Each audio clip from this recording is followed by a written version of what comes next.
দুই নম্বর হলো 14ই শাবান দিনগত রাত। 3 নম্বর হলো লাইলাতুল কদরের রাত। এই 3টি রাতের মর্যাদা বেশি। দিনের মর্যাদা কেমন বেশি, রাতের মর্যাদা কেমন বেশি, আসুন এবার আপনার সামনের দিকে একটু এগিয়ে যাই। এক মনে স্থির ভাবে তথ্যটা শুনুন।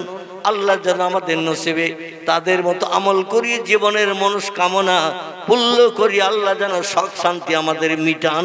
জোরে বলুন একটু আমিন। রাতের মর্যাদা বেশি আর 2টি দিনের মর্যাদা বেশি। দিন 2টি কি কি? পবিত্র ঈদুল ফিতরের ঈদের দিন ঈদের নামাজ হয় রাতে না দিনে? দিনে। ঈদুল ফিতরের ঈদের দিনের মর্যাদা বেশি। বান্দা যখন গোসল করে পবিত্র কাপড় পরে ঘর থেকে ঈদের ময়দানে নামাজ পড়তে যায়, আর নামাজ অন্তে আল্লাহর কাছে মজুরির উদ্দেশ্যে বান্দারা ঈদগায় যেটা চায়, আল্লাহ ঈদগাহ থেকে নামার আগে সেটা কবুল করে নেয়। ঈদগার এরিয়া আছে না, এই ঈদগার এরিয়া থেকে নিচে নামার আগে ওই দিন আল্লাহ বান্দাদের দোয়া দাবি কবুল করে নেয়। ঈদের দিন হলো 2টি। একটি দিনের নাম ঈদুল ফিতর, একটি দিনের নাম ঈদুল আজহা, মানে কোরবানির ঈদ। এটা আরবি ভাষায় বলা হয় আদহা, কিন্তু অন্য মত অবলম্বী বা অন্য মতদর্শের মানুষ ওরা দোয়াত উচ্চারণটা ঠিক মতো করে না। ওরা দোয়াতকে, যেমন রমজান আরবি ভাষায় লেখা, ওরা বলে রমজান, বলে না? আমরাও শুনে শুনে মুখস্থ করেছি, আমরা বলি রমজান মাস, বলি না? কারণ ওরা দোয়াত অক্ষরটা মানে জয় অক্ষরের মতো আওয়াজ করে বা এই জয় অক্ষরের মতো উচ্চারণ করে পড়ে। এই জন্য আমরা রমাদান বলি আরবি ভাষায়, ওরা বলে রমজান। ওরা দোয়াত অক্ষরকে দোয়াত উচ্চারণ করে না। ঠিক তদ্রূপ ঈদুল আদহা এ শব্দটা হলো শেষে দোয়াত উচ্চারণ করতে হয়, কিন্তু ওরা বলে ঈদুল আজহা। কি বলে? মানে জয় অক্ষর উচ্চারণের মতো আওয়াজ করে বলে। আমরা বলি ঈদুল আদহা, কোরবানির ঈদ। জোরে বলে একটু সুবহানাল্লাহ।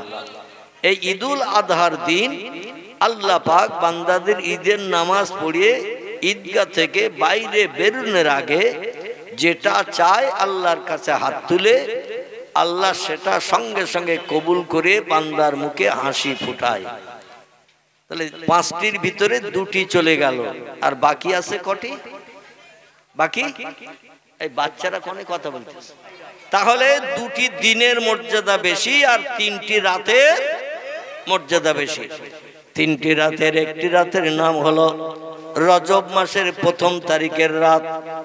2 নম্বর হলো 14ই শাবান দিনগত রাত। 3 নম্বর হলো লাইলাতুল কদরের রাত। এই 3টি রাতের মর্যাদা বেশি। দিনের মর্যাদা কেমন বেশি, রাতের মর্যাদা কেমন বেশি, আসুন এবার আপনার সামনের দিকে একটু এগিয়ে যাই। এক মনে স্থির ভাবে তথ্যটা শুনুন। আল্লাহ যেন আমাদের নসিবে তাদের মতো আমল করি, জীবনের মনস্কামনা পূর্ণ করি। আল্লাহ যেন সুখ শান্তি আমাদের মিটান।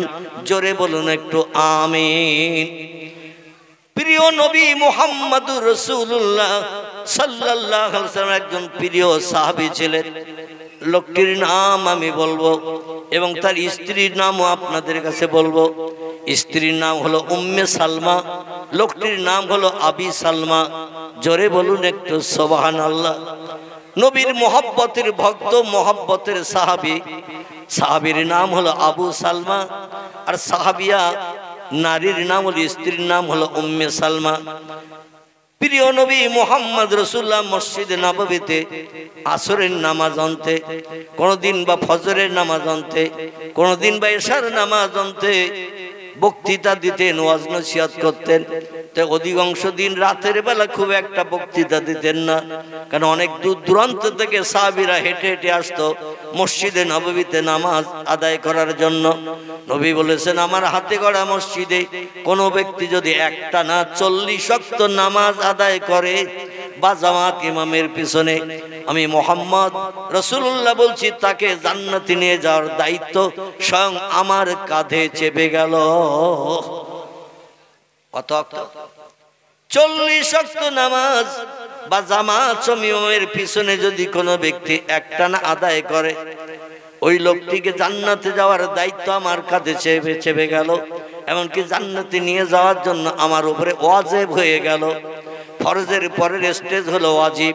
নবী বলছেন সেই ওয়াজিবের দায়িত্ব আমার কাঁধে চেপে গেল। লা ইয়াদখুলুল জান্নাহ, আমি মুহাম্মদ তত সময় পর্যন্ত জান্নাতে যাব না, এই ব্যক্তিকে যত সময় জান্নাতে না ঢুকাবো। প্রিয় নবী মুহাম্মদ রাসূলুল্লাহ শাবানের চাঁদের আলোচনা করছিলেন। শাবান শব্দটি হলো আরবি ভাষা, এর বাংলা অর্থ হলো গুনাহ মাপের মাস।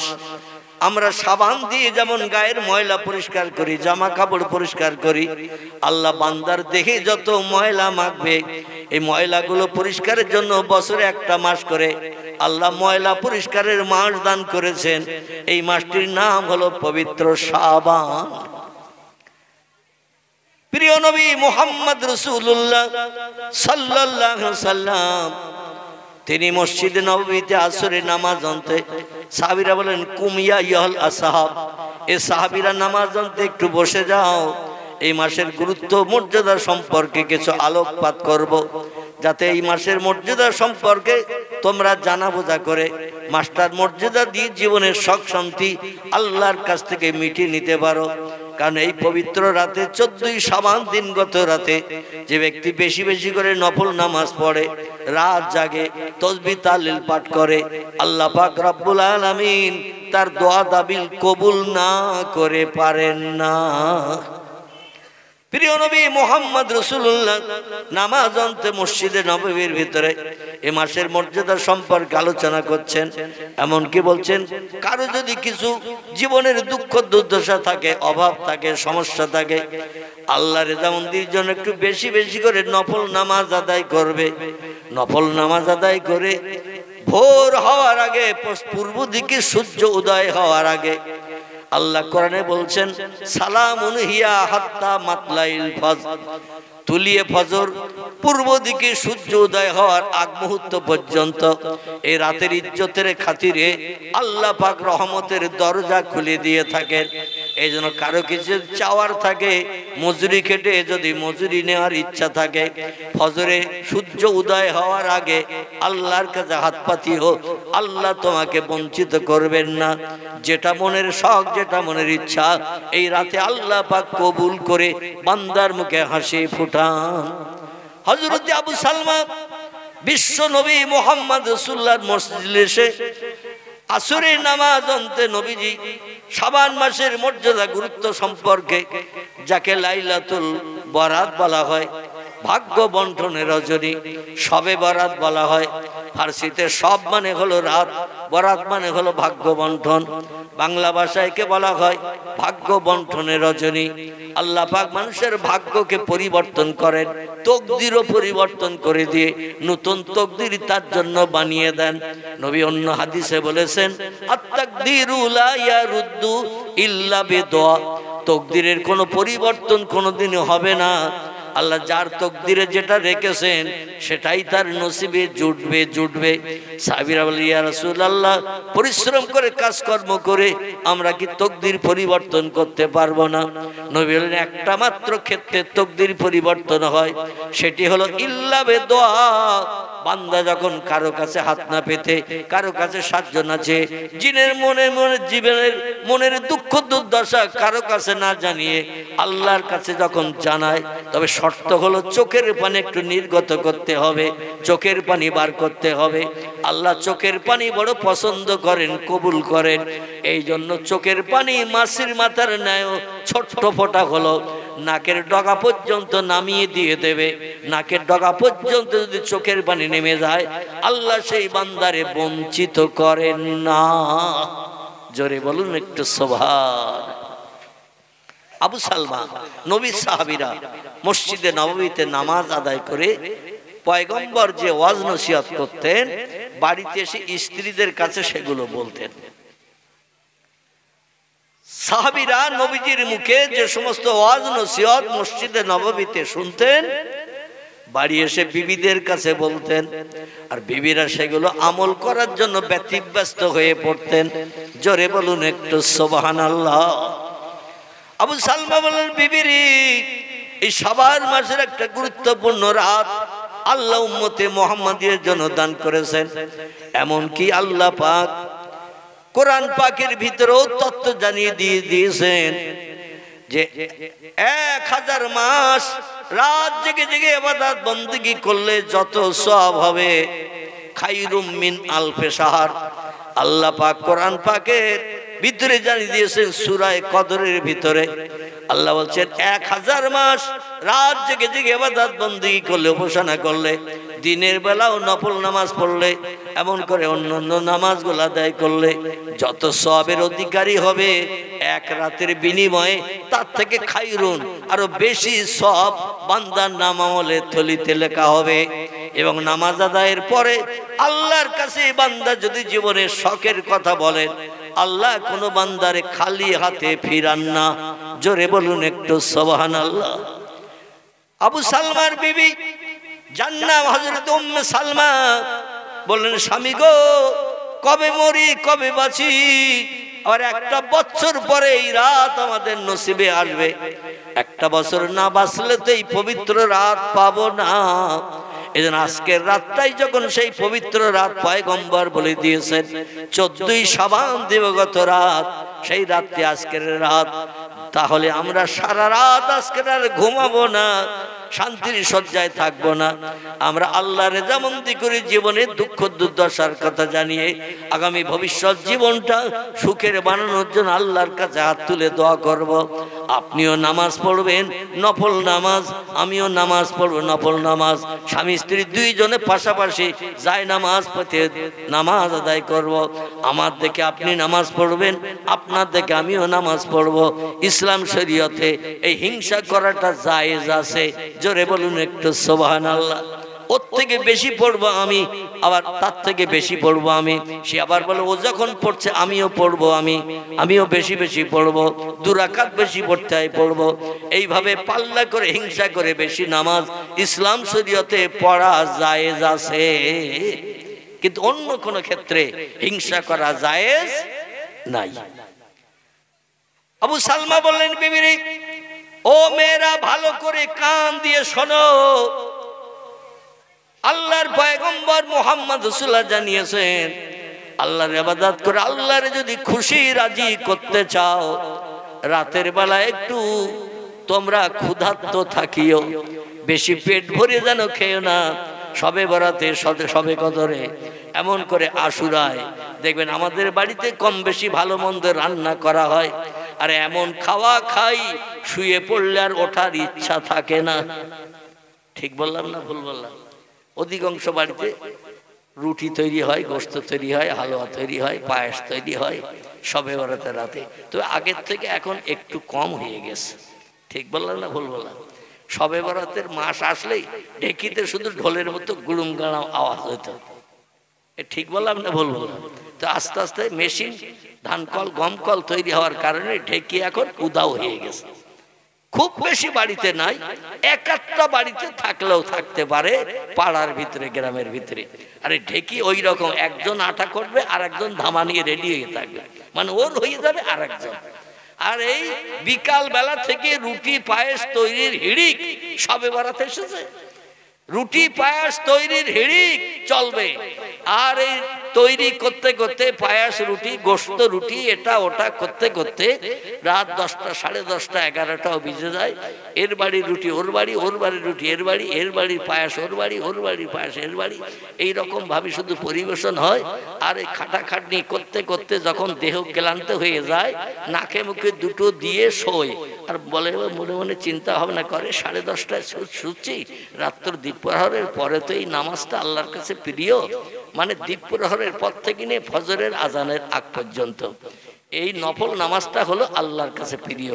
ওই রাত 8:30টার সময় নয়, 9টার সময় নয়, রাত্র দ্বীপ্রহরের পর থেকে ফজরের আজান ধ্বনির আগ পর্যন্ত এই নামাজটাকে বলা হয় তাহাজ্জুদ। কি নাম বললাম? তাহাজ্জুদ। এই নামাজটা এশার নামাজের পরপরই নয় বা তারাবি নামাজের পরপরই নয়, এই নফল নামাজটা নিয়েও হলো রাত্র দ্বীপ্রহরের পর থেকে নিয়ে ফজরের আজানের আগ পর্যন্ত। কিন্তু আমরা মনে মনে চিন্তা ভাবনা করি, খাটাখাটনি তো খুব করেছি, রুটি পায়েস তৈরি করেছি, পাড়ার বিভিন্ন লোকের বাড়ি দিয়েছি, বাচ্চা কাচ্চাদের দিয়েছি, ঘন্টা দেড়েক একটুখানি বিশ্রাম নেই, 12টার পরে উঠবো। আর ওই যে শুয়েছে ইবলিস শয়তান এমন তালপাকার পাতার হাওয়া দিচ্ছে, ও এমন কাল ঘুমিয়েছে, ওর ঘুম ভেঙে গেছে বেলা 9টার সময়। কটার সময়? বেলা 8:30 9টার আগে আর ঘুম ভাঙেনি, ক্লান্ত দেহ ঘুমিয়ে পড়েছে। আর ইবলিস শয়তান তালপাকার পাতার ঠান্ডা হাওয়া দিয়ে দিয়েছে, ঘুমো, খবরদার যেন উঠবি না, নামাজ যেন পড়বি না। আর তোরে এমন কাল ঘুম পাড়িয়েছি, বেলা 9টার আগে আর ঘুম ভাঙবে না। কোথার শবে বরাত কোথায় চলে গেল, কোথায় লাইলাতুল কদর চলে গেল, কোথায় আমার ভাইরা রজব মাসের 1ম তারিখের দিন রাত চলে গেল, আমাদের কাছে আর কোনো খবর নাই।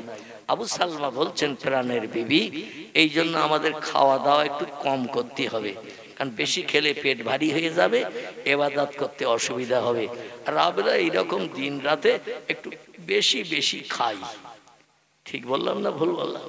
একটু বেশি বেশি খাই আমরা।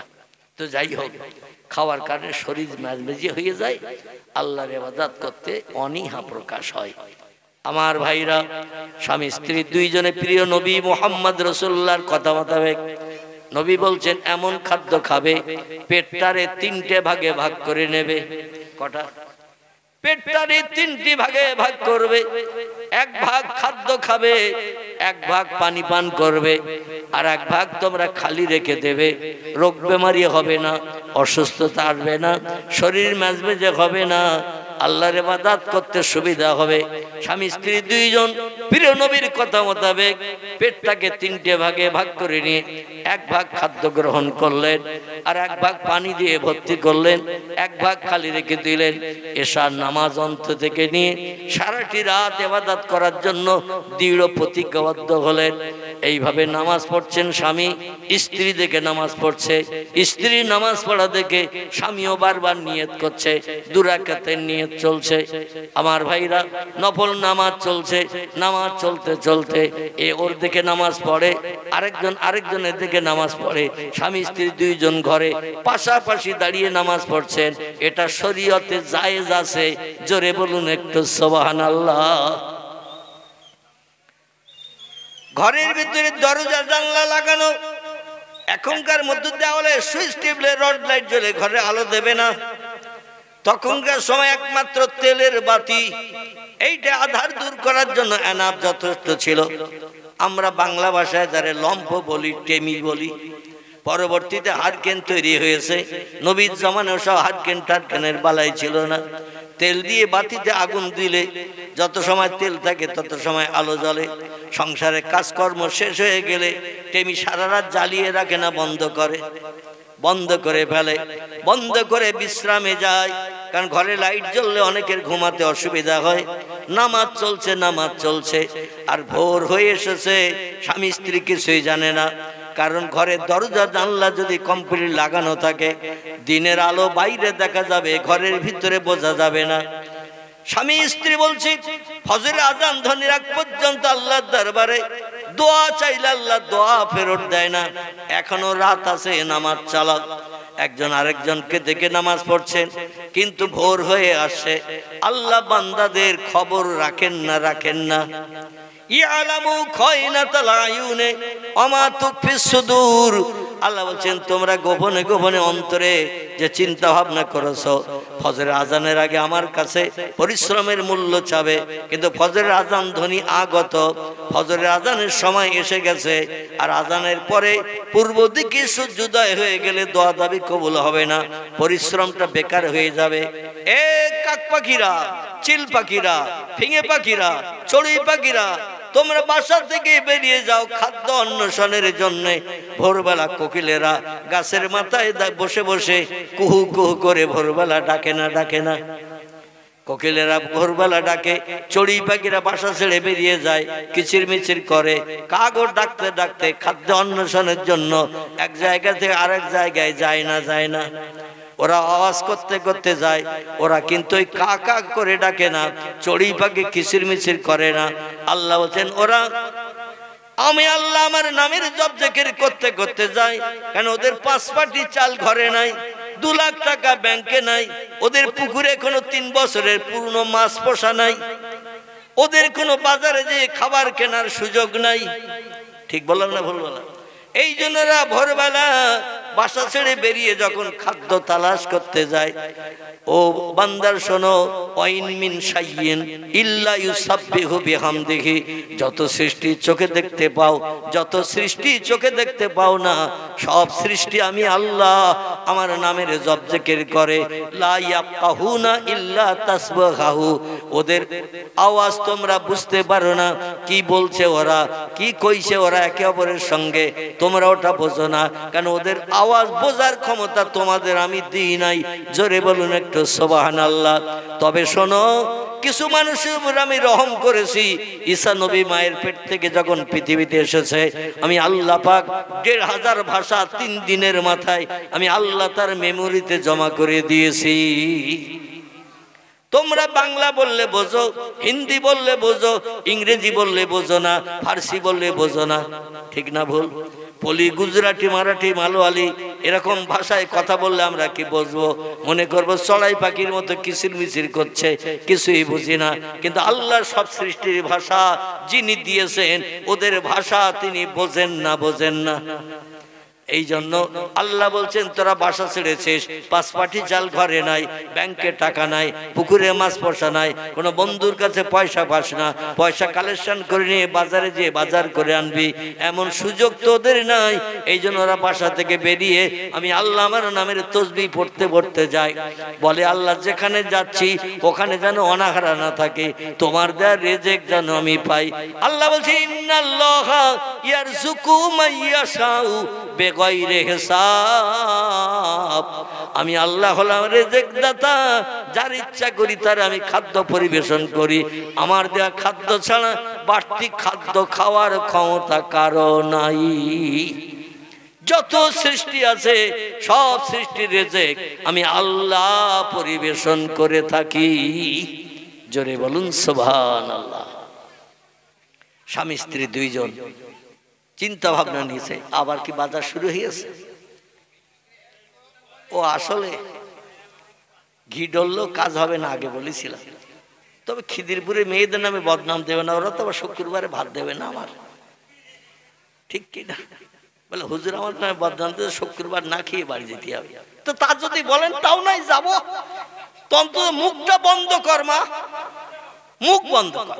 আর ভালো না লাগে উঠে বাড়ি যা, কম্বল মুড়ি দিয়ে। এখানে কেন গ্যাস করছিস তোরা?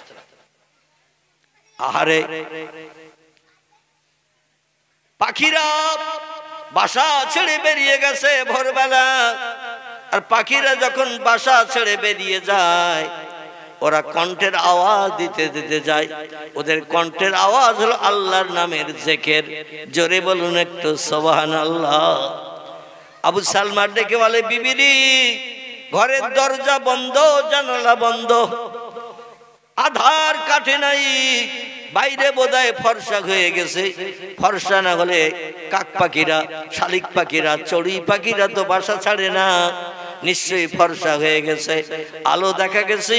এই জন্য ওরা বাসা ছেড়েছে খাদ্য আহরণের জন্য, খাদ্য খোঁজ করার জন্য। আমাদের বাড়ির উপর দিয়ে চলে যাচ্ছে, আওয়াজ করতে করতে যাচ্ছে ওদের ভাষায়। আমাদের তো এখনো পর্যন্ত পরিশ্রমের মূল্য চাওয়া হয় নাই। আল্লাহর কাছে হাত তুলতে হবে তাড়াতাড়ি। সূর্য পূর্ব দিকে উদয় হয়ে গেলে আমাদের দোয়া দাবি আর কবুল হবে না, সারা রাতের পরিশ্রমের কোনো মূল্য নসিবে জুটবে না। জোরে বলুন একটু সুবহানাল্লাহ। স্ত্রী বলছে, না মিয়া যাওজি, প্রাণের স্বামী, আপনি তো ওই তথ্যই পয়গম্বরের মুখ থেকে শুনে এসেছেন, আমার কাছে জানিয়েছেন। এই জন্যই তো আমরা স্বামী স্ত্রী কন্যা সন্তানকে সালমা নামের মেয়েটাকে ঘুম পাড়িয়ে রেখে সারা রাত আল্লাহর সন্তুষ্টির জন্য দাঁড়িয়ে দাঁড়িয়ে যায় নামাজে নফল নামাজ আদায় করেছি আল্লাহর রেজামন্দির উদ্দেশ্যে। কিন্তু নামাজ পড়লাম, মজুরি খাটলাম, পরিশ্রম তো নেয়া, পরিশ্রমের মূল্য তো নেওয়া হয় নাই। ও আমার প্রাণের স্বামী, হাত তুলুন আপনি, আমি আপনার পাশে বসে বসে আল্লাহুম্মা আমিন আল্লাহুম্মা আমিন করি। কারণ একজন দোয়া করলে আর 10 জন যদি থাকে ওই সঙ্গে তারাও হাত তুলে আমিন আমিন করে না, করে না? কি করে না, করে না? আমিন আমিন করে। আমিন শব্দটি আরবি ভাষা, এর বাংলা অর্থ হলো আল্লাহ যিনি দোয়া করছেন, যে কথা বলছেন ওই কথায় আমিও একমত, আল্লাহ দোয়াটা কবুল করে নেন। স্ত্রী বললেন, প্রাণের স্বামী, আমরা সংসারে বড় অভাবী, নবীর গরিব সাহাবীদের ভিতরে আমরা একজন। আমাদের বিল্ডিং নাই, পাথরের গুহার ভিতরে আমরা বসবাস করি। কোথায়? পাথরের পাহাড়ের পাথরের গুহার ভিতরে আমরা বসবাস করি। এ প্রাণের স্বামী, নুন আনতে পান্তা ফুরোয়, পান্তা আনতে নুন ফুরোয়। কোনদিন মজুরি হয়, কোনদিন আপনার মজুরি হয় না। আমি পর্দা পুশিদা নারী উম্মে সালমা, সংসারের ঘর কন্যার কাজ করি, বাইরে কোনো পরিশ্রম করতে যাই না। এখন তো সরকার সুযোগ করে দিয়েছে, নারী পুরুষের মর্যাদা সমান সমান। ছেলেরা কাজ করতে যাবে আর মেয়েরা ছায়ায় থাকবে, ওটা সরকার আমরা পছন্দ করি না। ছেলেরা যেমন রাস্তায় স্লোগান দিতে যায়, জিন্দাবাদ অমুকের নামে তমুকের নামে দিতে যায়, তোমরাও মেয়েরা কেন বসে থাকবে? ছেলেদের যেমন সরকারি ফ্যাসিলিটি, মেয়েদেরও তেমন সরকারি ফ্যাসিলিটি, বরং মেয়েদের ফ্যাসিলিটি ছেলেদের থেকে এখন বেশি না কম? ছেলেদের থেকে মেয়েদের বেশি। মানুষের লক্ষ্মী ভান্ডার থেকে শুরু করি আরো কত কিছু আছে না, সবুজ সাথী, এটা ওটা হ্যান স্যান, কত কিছু মেয়েদের জন্য সরকারি ফ্যাসিলিটি। এই জন্য মেয়েদের বললো, তোমরা আর ঘরে থেকো না, ছেলেরা যেমন বাইরে বেরিয়ে যায় তোমরাও তেমন বাইরে বেরিয়ে যাও। আল্লাহ নবী সাল্লাল্লাহু আলাইহি ওয়াসাল্লাম বলছেন, মেয়েরা পর্দা পুশিদার ভিতরে ঘর কন্যার কাজ করো, পুরুষেরা রৌদ্রে পুড়বে, বর্ষায় ভিজবে, ওরা অর্থ উপার্জন করে ঘরে আনবে, তাহলে সে সংসারে আল্লাহর আসমানি রহমত বর্ষিত হবে। জোরে বলুন সুবহানাল্লাহ। সরকার ফ্যাসিলিটি দিয়েছে, কোরআন হাদিস পুড়িয়ে যাক, জ্বলিয়ে যাক, ওর দেখার দরকার নাই। সরকার যেটা বলবে সেটা করব, কারণ সরকার আমাদের সুবিধা দেয়, আল্লাহ দেয় না। এটা অধিকাংশ মেয়ের মগজের চিন্তা ভাবনা কিনা? আল্লাহ তো কিছু দেয় না। এই জন্য আল্লাহর উপরে এখন আর তাওয়াক্কাল, ভরসা অধিকাংশ মানুষের নাই। ছেলেদেরও যেমন নাই, মেয়েদেরও তেমন নাই। এই জন্য স্ত্রী বলছেন, সংসারে অনেক অভাব, অনেক অনটন, আমাদের কোনোদিন উনানে হারিয়ে ওঠে, কোনোদিন উনানে হারিয়ে ওঠে না, না কেউ অনাহারা থাকতে হয়। মেয়েটার নিয়ে একটু দুশ্চিন্তার মাঝখানে থাকি, যেদিন উনানে হারিয়ে ওঠে না তার মুখে কিছু দিতে পারি না। এই জন্য প্রাণের স্বামী, আপনি বেশি দুঃখী, বেশি অভাবী, আপনার মনের সুখ শান্তি অনেক। এই জন্য আপনি আগে হাত তুলে দোয়া করেন, আমি আপনার হয়ে আমিন আমিন করব।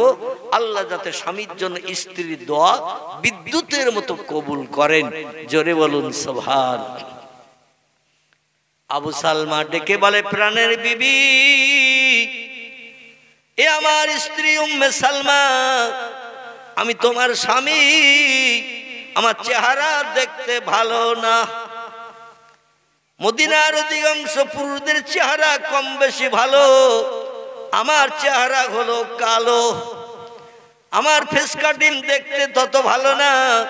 মেয়েরা চেহারাওয়ালা সুন্দর সৌন্দর্যওয়ালা পুরুষ বেশি পছন্দ করতে চায়, তোমার নসিবে তো সেটা জোটে নাই, কারণ তুমি কালো স্বামী দেখে পছন্দ করে বিয়ে করেছ। অর্থ সম্পদ, সোনা দানা, টাকা পয়সা, ভালো বিল্ডিং আমার নাই, ভালো শাড়ি চুড়ি কাপড় চোপড় কিনে তোমারে আমি দিতে পারি নাই। মনে তোমার কত ব্যথা, কত দুঃখ, কত অভাব। আজকে রাত্রে আল্লাহর কাছে চাইলে আল্লাহ সব দাবি কবুল করে মুখে হাসি ফুটাবেন। আমার থেকে তোমার মনে দুঃখ বেশি, ব্যথা বেশি, এই জন্য তুমি আগে হাত তুলে দোয়া করো, আমি তোমার হয়ে আমিন আমিন করি। আল্লাহ যাতে স্ত্রীর দোয়া স্বামীর আমিন আমিনের কারণে যেন কবুল করে নেন। তোমার দোয়া শেষ হয়ে গেলে যদি কিছু বাড়তি বাকি থাকে, আমি শেষে হাত তুলে দোয়া করব, তুমি আমিন আমিন করিও, তবে তুমি আগে দোয়া করো, আমি পরে করব। আচ্ছা, স্বামী যে প্রস্তাবটা দিয়েছেন প্রস্তাবটা খারাপ। মেয়েদের মনে অভাব দুঃখ থাকলে সংসারে মেয়েদের মনে ব্যথা বেশি না ছেলেদের মনে ব্যথা বেশি? মেয়েদের মনে কিন্তু ব্যথা বেশি থাকে। প্রত্যেকটি মেয়ে চায় সংসার জীবনের সুখ, এরা কোনোদিন দুঃখ পেতে চায় না। এটা হলো মেয়েদের গুড হ্যাবিট বলেন আর ব্যাড হ্যাবিট বলেন, ভালো উদ্দেশ্য বা খারাপ উদ্দেশ্য যাই বলেন, ওরা সংসারে অভাব পছন্দ করে না, ধৈর্য ধরতে চায় না। আমার ভাই আবু সালমা বলছেন তুমি আগে হাত তোলো, আল্লাহর কাছে দোয়া করো, আমি আমিন আমিন করি, আল্লাহ যাতে তোমার দোয়াটা কবুল করে নিয়ে নেয়। ও প্রাণের বিবি, তোমার চাওয়া শেষ হয়ে গেলে যদি আমার মনের খবর সব তোমার দোয়ার ভিতরে না হয়, তাহলে আমি হাত তুলবো, তুমি হাত তুলে একটু আমিন আমিন করিও। তবে লম্বা দোয়া আমার করার দরকার হবে না, তুমি তোমার জীবনের সব সুখ শান্তির কথা বলো। স্ত্রী বলছেন আল্লাহ কোরআনে জানিয়ে দিয়েছেন আর রিজালু কাওয়ামুন আলান নিসা, ও দুনিয়ার মেয়েরা, স্বামীদেরকে তোমাদের হাকিম বানানো হয়েছে, হাকিমের উপরে যেন হুকুম জারি করবে না, হাকিমের কথার অমান্যতা যেন করবে না। আমি নারীদেরকে চাকর বানিয়েছি স্বামীর কাছে, স্বামীদেরকে আমি মালিক বানিয়েছি, এজন্য স্বামীর উপরে যেন হুকুম জারি করবে না, কোন নির্দেশ দেবে না, স্বামী যেটা বলবে সেটা মেনে নেবে। জোরে বলুন একটু সুবহানাল্লাহ। হযরত উম্মে সালমা আবু সালমাকে বলছেন আল্লাহ কোরআন নির্দেশ দিয়েছেন, এই জন্য আমি হাত তুলতে পারবো না, আপনি আগে হাত তোলেন, দোয়া করেন, স্বামীর অধিকার আগে দিতে হবে। আপনার চা পাওয়া হয়ে গেলে আমার মনের শখ যদি বলতে কিছু বাকি থাকে আমি শেষ বেলা বলবো, অন্যথা আমি আগে হাত তুলে আপনার মনের দোয়া কেড়ে নিতে চাই না, আপনি আগে হাত তুলুন।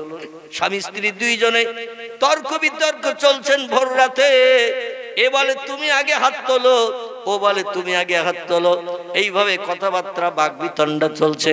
আবু সালমা বলে প্রাণের স্বামী রে, এইভাবে যদি কথাবার্তা বিনিময় চলে, আমার কথা তুমি না শোনো, তোমার কথা আমি না শুনি, ভোর হয়ে গেলে সূর্য উঠে গেলে দোয়া দাবি আর কিছুই করা হবে না, আল্লাহর দরবারে সারা রাতের পরিশ্রমের কোনো মূল্য পাওয়া যাবে না। এই জন্য আমি স্বামী হিসাবে বলছি, এ আমার বিবি, আমি তোমার বেশি ভালোবাসি, মহব্বত করি, প্রেম করি, আর তোমার জীবনের সুখ শান্তি আমার থেকে অনেক বেশি, এই জন্য তুমি আগে হাত তোলো। আমি স্বামী বলছি স্বামীর হুকুমের খেলাপ করিও না, আল্লাহ কোরআনে খেলাপ করতে নিষেধ করে দিয়েছেন। স্ত্রী বললেন ইচ্ছা নাই, কিন্তু আল্লাহর কোরআনের নির্দেশ তো অমান্য করা যাবে না, স্বামীর হুকুমকে মানতেই হবে, এই জন্য আমি হাত তুলছি, আপনি আমার সঙ্গে একটু হাত তুলে আমি যখন কোনো দাবির কথা আল্লাহর কাছে করব, আপনি একটু আল্লাহুম্মা আমিন বলবেন। স্ত্রী হাত তুলেছেন, দোয়া করছেন, আয় আল্লাহ, আমি সারা রাত ইবাদত করেছি পবিত্র লাইলাতুল বরাতের রাত উপলক্ষ করে, শবে বরাতের রাত উপলক্ষ করে, ইজ্জতপূর্ণ রাত উপলক্ষ করে, নফল নামাজ পড়তে পড়তে ভোর হয়ে গেছে, পাখি ডাকছে ঘরে মাথার উপর দিয়ে যাচ্ছে, শুনতে পাচ্ছি, ফর্সা হয়ে গেছে পৃথিবী, কিছু আলো হালকা হালকা দেখা যাচ্ছে, একটু বাদেই সূর্যোদয় হয়ে যাবে। আল্লাহ তোমার কাছে হাত তুলে দোয়া চাই, আমার স্বামীর মরণটা আমার আগে করিও। জোরে বলা যাবে না একটু সুবহানাল্লাহ? আর একটু জোরে হবে না? নারায়ে তাকবীর। আর আমাদের মেয়েরা যখন নামাজ পড়ে, নামাজ পড়ে হাত তুলে কি দোয়া করে, আল্লাহ খোকার বাপের হায়াতে বাঁচিয়ে রেখো, আমার মরণটা আগে করিও। ঠিক বললাম না ভুল বললাম? অধিকাংশ মেয়েরা চায় স্বামী বেঁচে থাক, আমি আগে মারা যাই। কিন্তু হযরতে উম্মে সালমা বলছেন আল্লাহ আমার স্বামীর মরণটা আমার আগে করিও। ভোর হয়ে গেছে, সূর্য উদয় হবে, পাখি ডাকতে ডাকতে চলে গেছে, সূর্য উদয় হয়ে গেলে আর দোয়া কবুল হবে না। এদিকে লক্ষ্য করে উম্মে সালমা আর কিছুই বলেননি, শুধু বলেন, আল্লাহ আমার মরণের আগে আমার স্বামীর মরণটা করিও, লা ইলাহা ইল্লাল্লাহ। দোয়া শেষ। আর আমরা বলি, আল্লাহ সপ্তাহে 3 দিন যেন ইলিশ মাছ তালপুকুরের বাজার থেকে স্বামী আনতে পারে, ভালো মন্দ বাজার করতে পারে, ঈদ উল ফিতরে ঈদের সময় যেন সাউথ ইন্ডিয়ান বেনারসি শাড়ি একটা এনে দেয়। ও আল্লাহ, নিত্য নতুন চুড়ি, এমন করে হিমানি, পাউডার, আলতা, স্নো, কসমেটিক, আই পালিশ, নাক পালিশ, চক্ষু পালিশ, হাজারো ধরনের কসমেটিক এনে আমার সাজিয়ে যেন সুন্দরী নায়িকা বানাই। আয় আল্লাহ, 2 দিন না খাই না খাবো, 3 দিন হাড়ি ওঠেন না, ওঠে না উঠুক, আল্লাহ আমার যেন সাজিয়ে গুছিয়ে সুন্দরী যুবতী নারী বানিয়ে রাখে।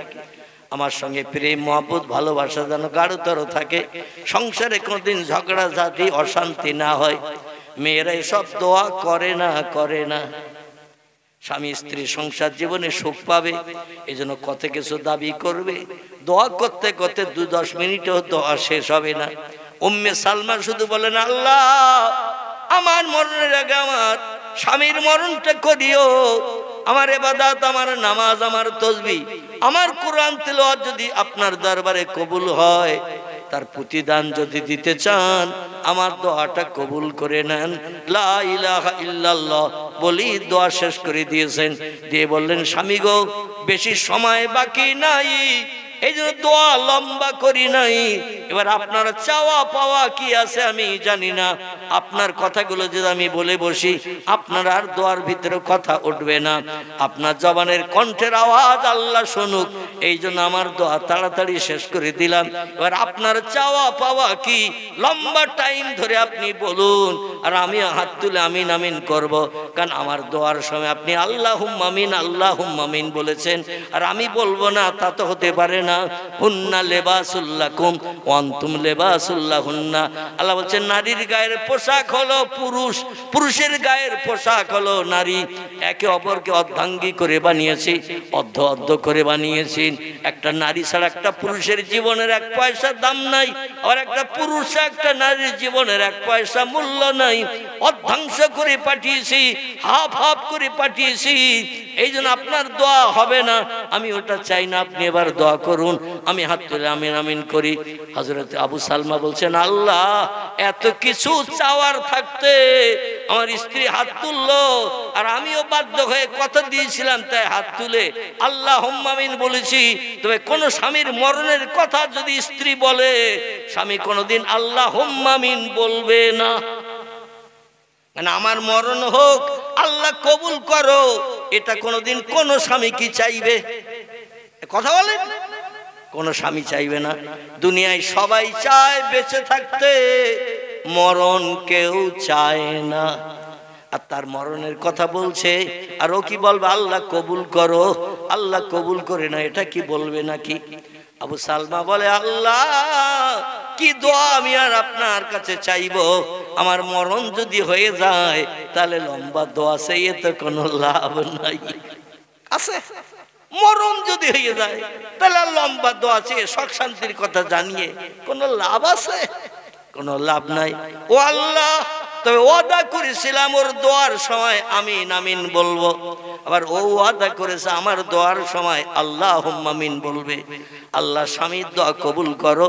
এখনো হাত তুলবে কিনা জানি না, তবে আল্লাহ আমার মরণের দোয়া যখন করেছে, দুনিয়ার সুখ শান্তির চিন্তা ভাবনা দাবি করলে তো আল্লাহ দাবি কবুল হবে না। স্ত্রীর দোয়া যদি পবিত্র রাত্রে আপনি কবুল করেন, তাহলে আমি একটা দোয়া আপনার কাছে চাইছি, আমার যখন মরণ হয়ে যাবে, স্ত্রীর দোয়া কবুল করলে আমার মরণ অবশ্যই হবে। আর আমার মরণ যখন হয়ে যাবে, আল্লাহ আমার থেকে একটা ভালো স্বামী আমার স্ত্রীর কপালে জুটিয়ে দিও। একটু জোরে বলা যাবে না? আচ্ছা, এই পৃথিবীর কোন স্বামী স্ত্রীর আর একটা ভালো স্বামী জুটুক বলবে? বলবে না। কিন্তু স্বামী বলছেন, আল্লাহ স্ত্রীর দোয়া যদি কবুল হয় আপনার দরবারে নবীজির কথা মোতাবেক এই পবিত্র রাত্রে, আমার মরণ যদি হয়, মরণ হয়ে গেলে স্ত্রীর আবার নতুন বিয়ে করার সুযোগ পাবে। স্বামী বেঁচে থাকতে কোন স্ত্রী নতুন বিয়ে করতে পারবে? শরীয়তের বিধান নাই। তবে স্বামী মারা গেলে 4 মাস 10 দিন ওকে ধৈর্য ধরে থাকতে হবে। কদিন? 4 মাস 10 দিন। কোন স্বামী সংসারে স্ত্রীর সঙ্গে অশান্তি হলে স্ত্রীকে যদি তালাক দেয়, এই তালাক দেওয়া স্ত্রীকে 3 মাস 10 দিন পরে আবার বিয়ে দেওয়া যায়। কদিন পর? 3 মাস 10 দিন পরে আবার বিয়ে দেওয়া যায়। কিন্তু স্বামী যদি মারা যায়, শরীয়তের বিধান আবার একটু বাড়তি সময় ধৈর্য ধরে সবর করে থাকতে হয়। সেটা হলো 4 মাস। 4 মাস অতিবাহিত হয়ে গেলে আমার স্ত্রী নতুন বিয়ে করার সুযোগ পেয়ে যাবে। গো আল্লাহ, তো আমার চেহারা দেখতে ভালো না, নতুন স্বামী যেটা ওর কপালে জুটবে। কারণ যৌবনাক্ত মদিনার কয়েকটা সুন্দরী নারীর ভিতরে আমার স্ত্রীও ওই নম্বরে পড়ে। মদিনায় যত সুন্দরী নারী আছে, ওই সুন্দরী নারীর ভিতরে আমার বিবির নামটাও আছে। এত রূপবতী সুন্দরী লাবণ্যময়ী যুবতী আল্লাহ তুমি আমার স্ত্রীকে বানিয়েছো।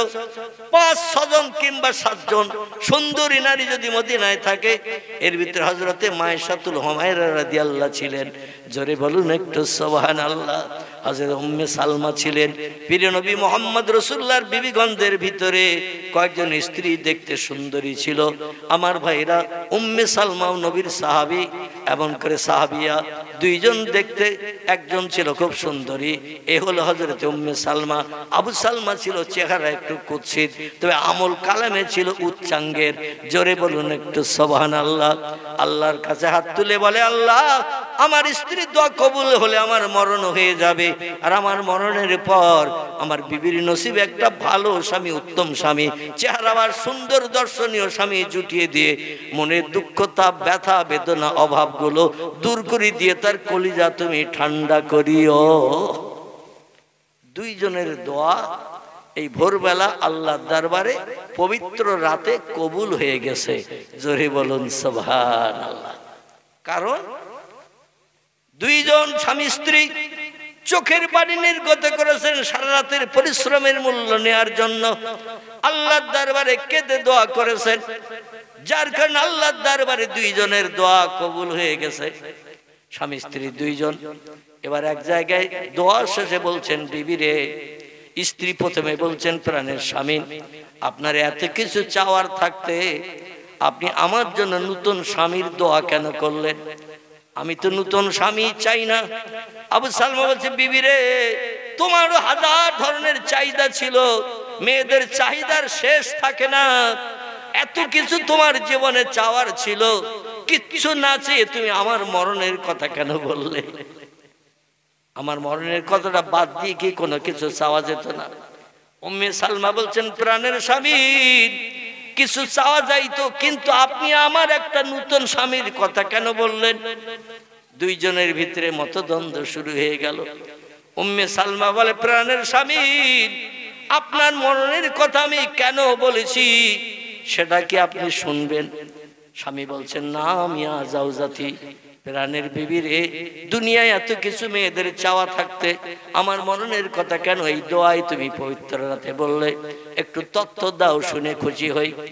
স্ত্রী বলছেন, প্রাণের স্বামী, পয়গম্বর মুহাম্মদ রাসূলুল্লাহ জানিয়েছেন যে স্ত্রীরা স্বামীর মরণের সময় সেবা যত্ন করবে, দেখভাল করবে, পেশাব পায়খানা পরিষ্কার করবে, গালে তুলে খাওয়াবে, যত্ন খাতির করবে, হাসরের মাঠে ওই স্ত্রী স্বামীর সঙ্গে জান্নাত হালাল বানাবে।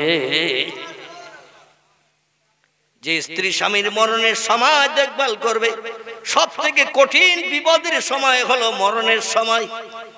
মরণের কষ্ট, মরণের জাকান্দানি, অসুস্থ অবস্থায় ঘর পিড়ো হয়ে যায়, বয়সপ্রাপ্ত হয়ে যায়, বয়স্ক হয়ে যায়, চলতে পারে না, উঠতে পারে না, ফিরতে পারে না, বিছান কাতায় পায়খানা পর্যন্ত করে বসে।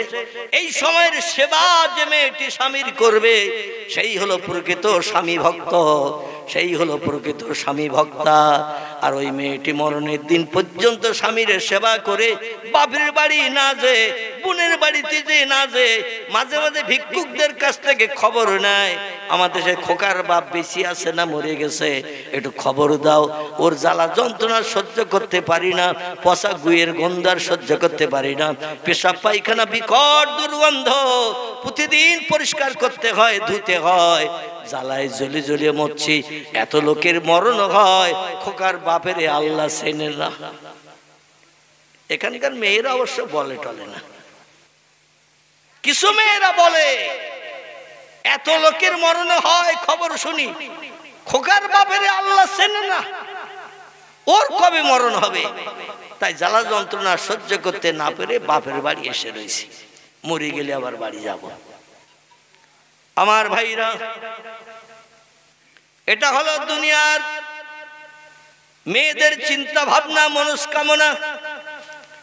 স্ত্রী বলছেন প্রাণের স্বামী, আমি যদি আপনার আগে মারা যাই, আর আপনি দুনিয়ার সংসার যাপনে, এই পৃথিবীতে তো আপনার বেঁচে থাকতে হবে, পুরুষেরা সংসার যাপনে একা সব কাজ করতে পারে না, রান্না বান্নার কাজ, জামা কাপড় পরিষ্কারের কাজ, ঘর বাড়ি গোছানো কাজ, এইভাবে সংসারের সব কাজ মেয়েদের করতে হয়, রান্না বান্না করে স্বামীকে পরিবেশন করতে হয়, ওটা ছেলেরা খুব বেশি পারে না।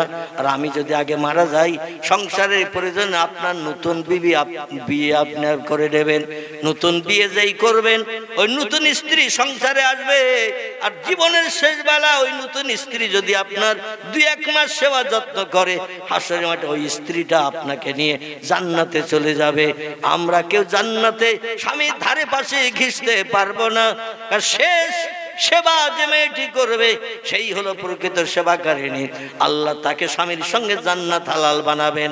আমি চাই না সারা জীবন আপনার সঙ্গে সংসার করেছে, অভাব অনটন দুঃখ দুর্দশা বাস্তব জীবনের উদ্যান করেছে, না খেয়ে থেকেছি, সেবা যত্ন আপনার করেছি, আর আপনি আল্লাহর জান্নাতে যাবেন নবীর সাহাবী হয়ে, আর আমি ফাল করে তাকিয়ে তাকিয়ে দেখবো আপনার সঙ্গী হয়ে যেতে পারবো না জান্নাতে। অন্য একটা নারী, অচেনা নারী আপনার হাত ধরে আনন্দ করতে করতে জান্নাতে যাবে, ও জ্বালা সেদিন হাসরের মাঠে সহ্য করতে পারবো না। এই জন্য আল্লাহর কাছে দোয়া করেছি, আল্লাহ আমার মরণের আগে আমার স্বামীর মরণটা করিও। আপনার যদি মরণ হয়ে যায়, যতদিন আল্লাহ আমার হায়াতে বাঁচিয়ে রাখবেন, আমি আর দ্বিতীয় বিয়ে করব না। জোরে বলুন একটু সুবহানাল্লাহ। বর্তমান যুগে স্বামী মারা গেলে শতকরা কত পার্সেন্ট মেয়েরা ধৈর্য ধরে স্বামীর ঘরে থাকে? কত পার্সেন্ট? আমার মনে হয় 2%-এর বেশি বললে বোধহয় ভুল হবে। স্বামী মারা গেছে, মেয়েরা দেখবেন আবার নতুন করে হাত বাড়ানোর চিন্তা ভাবনা করে না। কতদিন ধৈর্য ধরে সহ্য করে এই সংসারে কাল কাটাবো।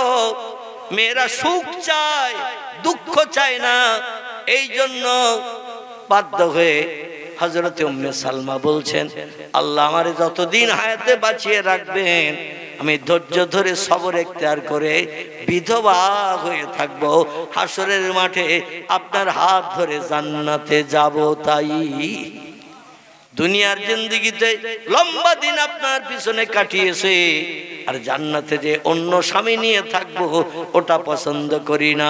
এই জন্য আমি জীবনে বিয়ে আর করবো না, বিধবার খাতায় নাম লিখে মরণের দিন পর্যন্ত থাকবো। জোরে বলুন একটু সুবহানাল্লাহ। উম্মে সালমা বলেন, প্রাণের স্বামী, এই জন্য আপনার মরণের দোয়া করেছি। আবু সালমা বলে, বিবিরি, আমি মনে মনে ধারণা করলাম ঠিক মতো খেতে দিতে পারি না, ঠিক মতো পোশাক দিতে পারি না, ঠিক মতো তোমার মনের স্বাদ মেটাতে পারি না, শখ শান্তি মেটাতে পারি না, এই জন্য তুমি আমার মরণের কথা বলেছো। আমি মারা গেলে দ্বিতীয় বিয়ে করে অন্য ভালো ধনিক স্বামী পেয়ে জীবনের সব দুঃখ ব্যথা অভাব নিবারণ করে জীবনের শখ শান্তি মিটাবে। এই জন্য আমি দোয়া করেছি, আল্লাহ আমার মরণ যখন হয়ে যাবে, আমার স্ত্রী বিধবা হবে, আমার থেকে একটা ভালো স্বামী, ধনী স্বামী, চেহারাবান সুন্দর স্বামী আমার স্ত্রীর কবলে জুটিয়ে দিও। জোরে বলুন একটু সুবহানাল্লাহ।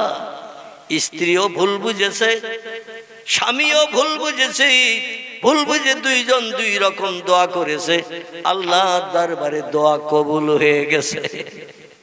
স্বামীর দোয়াও কবুল, স্ত্রীর দোয়াও কবুল। আল্লাহ পাক দোয়া কবুল করলে সেটা বাস্তব জীবনে বান্দা বান্দীদের জন্য রূপায়ণ করেন না। দোয়া যদি কবুল হয়, অবশ্যই আল্লাহর দরবারে দোয়া কবুল হয়ে গেলে তাদের জীবনের সুখ শান্তি আল্লাহ দুনিয়ায় থাকতে মিটান না, অবশ্যই মিটিয়ে দেন। যুদ্ধের দামামা বেজে গেল, সম্ভবত খন্দকের যুদ্ধ। এই যুদ্ধের দামামা বেজে গেল।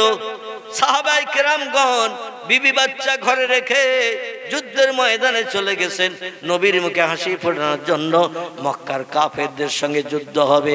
এই যুদ্ধের ময়দানে যে যুদ্ধ করতে যে আবু সালমার প্রাণ নাশ হয়ে গেছে। জোরে বলুন ইন্না লিল্লাহি ওয়া ইন্না ইলাইহি রাজিউন।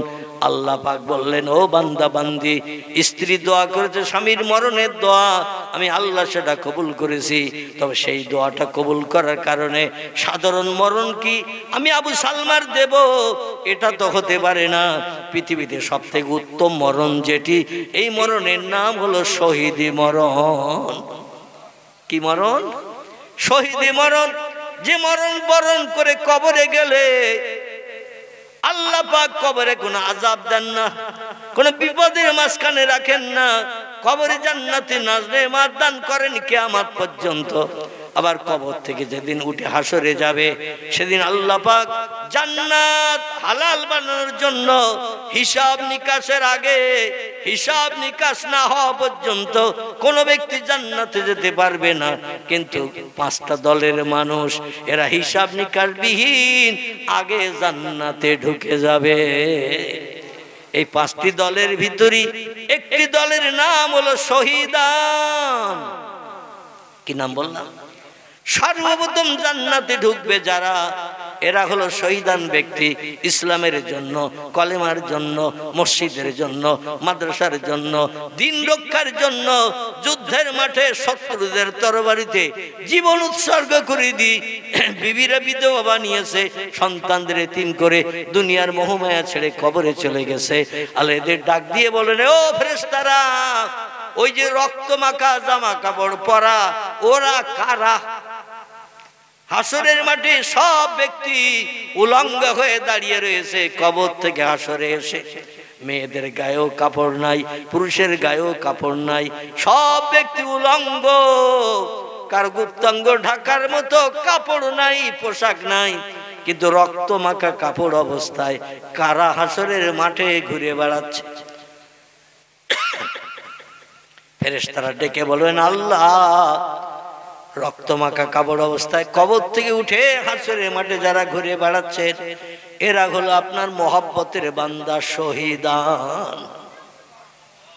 যারা বিবিরে বিধবা বানিয়েছে, সন্তান এতিম করে দুনিয়ার সংসার জীবনের সুখকে লাথি মেরে আপনার মুখে হাসি ফোটানোর জন্য, ধর্মকে কিয়ামত পর্যন্ত পৃথিবীতে চালু রাখার জন্য অকাল মৃত্যু বরণ করেছে যারা, এরাই হলো রক্তমাখা কাপড় পরাওয়ালা।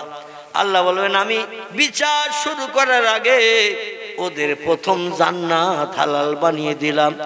একটাও রক্তমাখা জামা কাপড় পরা লোক হাসরে থাকতে বিচার শুরু করব না। আল্লাহ বলেন, সেই মরণ আমি আবু সালমার দিলাম। কারে দিলাম? সেই মরণ উম্মে সালমার স্বামী আবু সালমার দিলাম, যাতে হাসরের মাঠে 50,000 বছর লম্বা দিন সূর্যের রৌদ্রে দাঁড়ানোর দরকার থাকবে না। বিচারের জন্য কবর থেকে হাসরে যাবে, আর হাসরের মাঠ থেকে সরাসরি জান্নাতে যাবে। লম্বা দিন সূর্যের রৌদ্রে দগ্ধ হবে না। জোরে বলুন একটু সুবহানাল্লাহ। আবু সালমার জন্য এই নসিব আল্লাহ দান করে দিয়েছেন। বাকি আছে কে?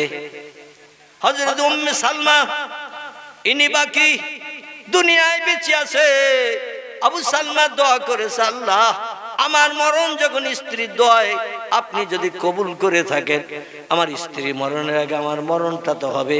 আমার মরণ হয়ে গেলে ইদ্যত পরিপূর্ণ খাওয়ার পর 4 মাস 10 দিন পেরিয়ে যাওয়ার পরে আমার স্ত্রীকে একটা নতুন উত্তম স্বামী, ভালো চেহারাবান স্বামী, ভালো ধনিক শ্রেণীর ব্যক্তি আমার স্ত্রীর কপালে জুটিয়ে দিয়ে ভবিষ্যৎ জীবনটা সুখের বানিয়ে দিও। জোরে বলুন একটু সুবহানাল্লাহ। যুদ্ধের মাঠ থেকে খবর এসেছে আবু সালমা দুনিয়ায় নাই, শত্রুদের তরবারিতে শহীদ হয়ে গেছে। আর অন্যান্য সাহাবীদের মরণের খবর আসছে। স্ত্রীরা কম বেশি হাউতাস করছেন, ছেলেরা আব্বা আব্বা করে কাঁদে। আস্তে আস্তে 2 দিন 10 দিন পরে মনের দুঃখ নিবারণ হয়। আমাদের মেয়েদের দেখবেন স্বামী মারা গেলে একটু মায়া কান্না কাঁদে, দৃষ্টিকটু দেখায়, তাই একটু মায়া কান্না কাঁদে, মাথার চুল ছেঁড়ারও পরিকল্পনা করে, হাউতাস করে, বুক চাপড়ায়। 3 দিনের দিন যদি বোন আসে, খালাতো বোন আসে, মামাতো বোন আসে, ওদের সঙ্গে এমন গল্প চলবে 32 খান দাঁত সব বেরিয়ে যায়। কখানা 32টা দাঁত, এমন হাসি, লম্বা হাসি, চওড়া হাসি হাসছে। স্বামীর মরণের 3 দিন পর কলমা খানি হবে, ঠিক কিনা? কলমা খানি হবে, খানা শাদীর অনুষ্ঠান হবে 4 দিনের দিন। এখন আত্মীয় স্বজন আমন্ত্রিত, মনের বান্ধবী এসেছে, তার সঙ্গে এমন মনের গল্প চলছে। স্বামী মারা গেছে, 1 শস্য দানা পরিমাণ খেয়াল নাই, হাসি আর হাসি, আনন্দ আর আনন্দ, ফুর্তি আর ফুর্তি চলছে। এখানকার মেয়েরা অন্তত মরণের দিন পর্যন্ত স্বামীর চিন্তায় কাঁদে, ঠিক না ভুল? কথা বলেন না তো, ঠিক? মরণের দিন পর্যন্ত কাঁদে। আল্লাহু আকবার। খুব যদি বেশি হয় 1 সপ্তাহ, তারপরে আর খোকার বাপের কথা মনেও থাকে না বা আসবে না। এইরকম উম্মে সালমার কাছে খবর চলে এসেছে, আপনার স্বামী দুনিয়ায় নাই, যুদ্ধের মাঠে শত্রুদের তরবারিতে শহীদ হয়ে গেছে। উম্মে সালমা আছাড় খেয়ে পড়েছে, আহারে ও আল্লাহ, স্বামী মরার পরে এমন ব্যথা, এমন দুঃখ, এমন আঘাত আমার হৃদয়ে আমি পাবো। তুষের আগুন এমন করে আমার হৃদয়ে জ্বলবে, 1 মুহূর্ত আমার স্বামীর না দেখলে তো আমি থাকতে পারছি না। আমি আকাঙ্ক্ষায় ছিলাম যুদ্ধের মাঠ থেকে স্বামী কখন ঘরে ফিরবে, আমারে সালাম দেবে, সালামের প্রত্যুত্তর দেব। স্বামীর চাঁদ মুখ দেখতে যদিও কুৎসিত খারাপ, আমার কাছে বেহেশতের হুর সুন্দরীদের থেকে আমার স্বামীর চেহারা আমার কাছে ভালো, কারণ তার আচার ব্যবহার, আখলাক, কাজকর্ম, কথাবার্তা আমার কাছে খুব প্রিয়। কোনোদিন মতদ্বন্দ্ব হয়নি, ঝামেলা ঝঞ্ঝাট হয়নি, কথা কাটাকাটি হয়নি। আল্লাহ, সেই স্বামী ছাড়া তো আর বাঁচতে পারছি না, কিন্তু দোয়া করেছি আমার মরণের আগে আমার স্বামীর মরণ করিও। আল্লাহ, তুমি তো দোয়া কবুল করেছো। এখন আমি তো থাকতে পাচ্ছি না, বাঁচতে পাচ্ছি না, কন্যা সন্তানের কথাও, সালমার কথাও আমার খেয়াল নাই। আমার ভাইরা এমন পাগলিনী হয়ে গেছে উম্মে সালমা, মদিনার রাস্তাঘাটে ঘুরে ঘুরে বেড়াচ্ছেন। আর মাঝে মাঝে পাগলেরা যেমন কথাবার্তা বলে, নিজে নিজে কথা বলে, কে শুনলো না শুনলো, পাগলেরা যেমন দেখে না, উম্মে সালমা মাঝে মাঝে বলছে, ইয়া জাওজি আবু সালমা আইনা তাযহাব, কোথায় গেছো তুমি প্রাণের স্বামী, একটু পরিচয় দাও, সেখানে যে তোমার চেহারা দেখে কলিজার তুষের আগুন নিবারণ করি। জোরে বলুন একটু সুবহানাল্লাহ। পূর্ণ পাগল মার্কা হয়ে গেছেন স্ত্রী, স্বামীর মরণের কারণে রাস্তাঘাটে পথে পাগলের মতো বেড়াচ্ছে। মেয়েদের চরিত্র হলো পর্দা পুশিদায় থাকা, কিন্তু পাগল মার্কা হওয়ার কারণে রাস্তায় বেরিয়ে পড়েছে। রাস্তায় গাছতলায় ঘুমায়, যখন ঘুম লাগে ঘুমায়, রাস্তায় গাছতলায় ঘুম থেকে উঠে মদিনার রাস্তায় ঘুরে ঘুরে বেড়ায়। আর মাঝে মাঝে আওয়াজ দেয়, ইয়া জাওজি আবু সালমা আইনা তাযহাব, কোথায় চলে গেছেন, কোথায় গেছেন, পরিচয় দিন, সেখানে যে আপনার চেহারা দেখে কলিজার তুষের আগুন নিবারণ করি। জোরে বলুন একটু সুবহানাল্লাহ। মদিনা শরীফে ইহুদিরা বসবাস করত, খ্রিস্টানরা বসবাস করত, বেঈমান কাফেররা বসবাস করত। ওরা এই উম্মে সালমার দৃশ্য দেখে রাস্তাঘাটে পথে স্বামীর নামের আওয়াজ তুলে তুলে চিল্লায়, ও মদিনার পথের লোকজন, আমার স্বামী কোথায় আছে একটু বলতে পারো, আমার স্বামীর সঙ্গে সাক্ষাৎ করে জীবনের দুঃখ নিবারণ করি।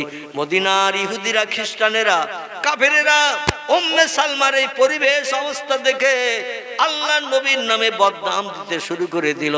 মোহাম্মদ কেমন একজন নিকৃষ্ট মানুষ, খারাপ মানুষ, মোহাম্মদ নিজে সুস্থ হয়ে বেঁচে আছে আর একজন গরিব দুঃখী নারীকে বিধবা নিয়ে তার হৃদয়ে তুষের আগুন জ্বালিয়েছে, পাগল মার্কা হয়ে গেছে, রাস্তাঘাটে পথে ঘুরে বেড়ায়, খায় না, যখন ঘুম আসে ঘুমায়, সেখানেই ঘুম থেকে ঠেলে উঠে আর চিল্লি চিল্লি আবু সালমা বলে বলে ডাকে।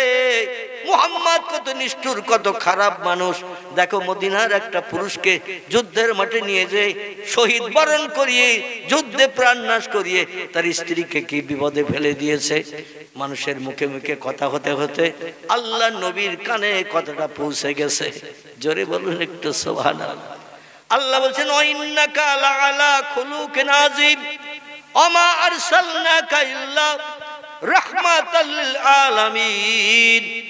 ও পৃথিবীর মানুষ, তোমরা শোনো, আমার পয়গম্বর মুহাম্মদ রাসূলুল্লাহকে দুঃখের দুঃখ মোচনের জন্য, অভাবীর অভাব দূর করার জন্য, ক্ষুধার্তের ক্ষুধা নিবৃত্তির জন্য, ক্রন্দনরত ব্যক্তির চোখের পানি মোচনের জন্য দয়ার সাগর, করুণার আধার করে বিশ্ব মাঝে আমি পাঠিয়েছি। এমন কোনো দুঃখী নাই, মুহাম্মদের কাছে আসলে দুঃখ নিয়ে ফিরে যায়, কোনো অভাবী নাই, অভাব নিয়ে ফিরে চলে যাবে। মুহাম্মদ সকলের সমস্যার সমাধান করে মুখে হাসি ফুটিয়ে বাড়ি পাঠাবেন। এই জন্য তার নামের পাশে সার্টিফিকেট দিয়েছি রাহমাতাল লিল আলামিন। জোরে বলুন একটু সুবহানাল্লাহ। বিশ্বনবী ডেকে বললেন, উম্মে সালমা পাগলিনী হয়ে গেছে, সেই খোদার কসম আরো অনেক সাহাবী মারা গেছে, তাদের বিবিরা 2 দিন 10 দিন ক্রন্দন করে বুকে পাথর বেঁধে সান্ত্বনা নিয়ে বাচ্চা কাচ্চা নিয়ে সংসার পরিচালনা করছেন। কিন্তু উম্মে সালমাকে দেখছে আলাদা ব্যাপার, ও তো খবর রাখে না, কোথায় আছে আমার মেয়েটা সালমা, কোথায় আছে তাও খবর রাখে না। স্বামীর প্রেমে এত মশগুল ছিল, পাগল হয়ে যে রাস্তাঘাটে ঘুরে বেড়ায়, বিধর্মীরা আমার নামে বদনাম দেয়। ওই লোকটার যুদ্ধে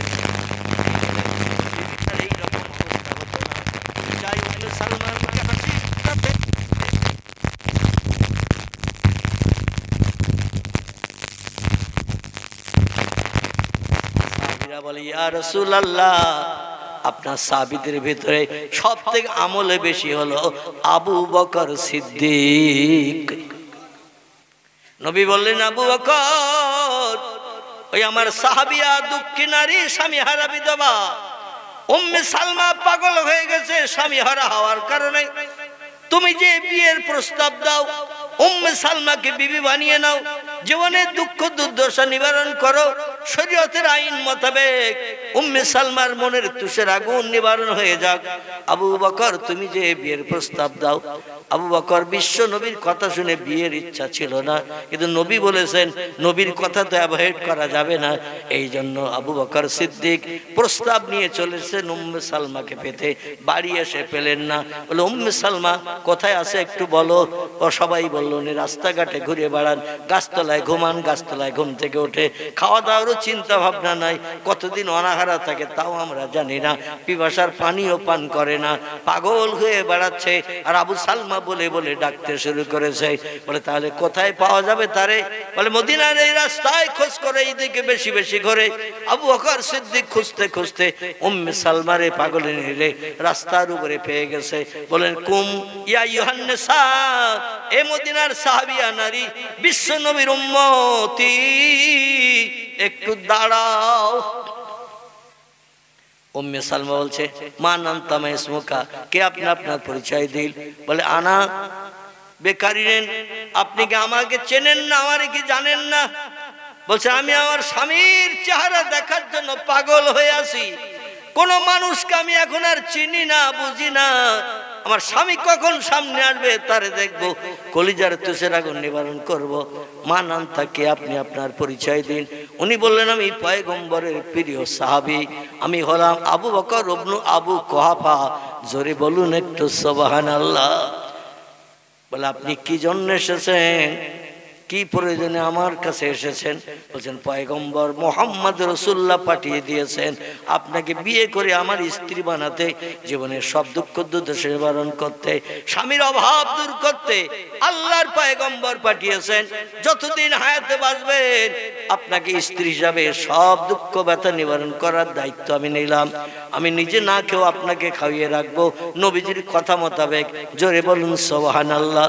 উম্মে সালমা বললেন, বিয়ের চিন্তা ভাবনা আমার মগজে নাই, যদি আমার উপকার করেন আমার স্বামী কোথায় আছে একটু খবর দেন।